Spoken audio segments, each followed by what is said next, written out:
Good evening, everyone. Drivers in one Corpus Christi neighborhood say that there's more traffic these days, and it's making already deteriorating roads even worse. They also say that the construction work along Staples Street at Ray High School also causing a lot of traffic congestion, and as a result, a lot of drivers now cutting through the neighborhood where the new Baker Middle School is located.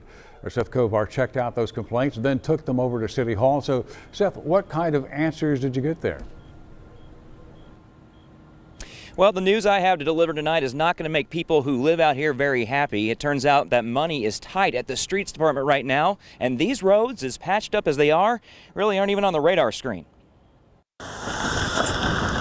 Suspension rattling potholes are a concern for 17-year-old Jack Meyer and his first car. This is an older car, and so I don't think it's very good for it. But they're hard to miss on streets near Baker Middle School, where every day Meyer picks up his little brother. The streets, I'm pretty sure they do a good amount of damage to cars. These streets are really bad. Irma Enzaldua has been driving a lot longer than Meyer, but she encounters the same problem while picking up her granddaughters. There's holes that are really deep, and all they ever do is just cover them a little bit, but by the time you know it, they're deep again. But don't expect more permanent road repairs anytime soon. At this point, we don't have the funding to do those streets at all right now. That's even though several streets near Baker qualify for maintenance or even rebuilding.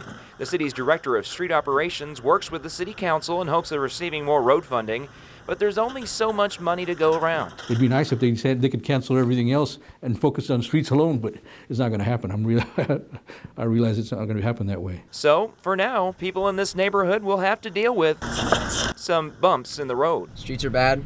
Hopefully we can fix them. There's too much construction, but then we have a lot of bad roads all over the place too. Well, speaking of construction, it's a construction zone along Staples Street near Ray High School that has some people in this neighborhood thinking that traffic is picking up here. They think people are skipping the work zone and instead cutting through the neighborhood. I talked to the city about that as well. They said, yeah, it could be happening to some extent, but really it shouldn't be making much of an impact. Katya? Well, actually, they're throwing it back to me. Now, if you spot a pothole that is a serious problem, the city really urges you to report it so they'll know that it's out there. And we have the number to call posted for you on KrisTV.com. Well, city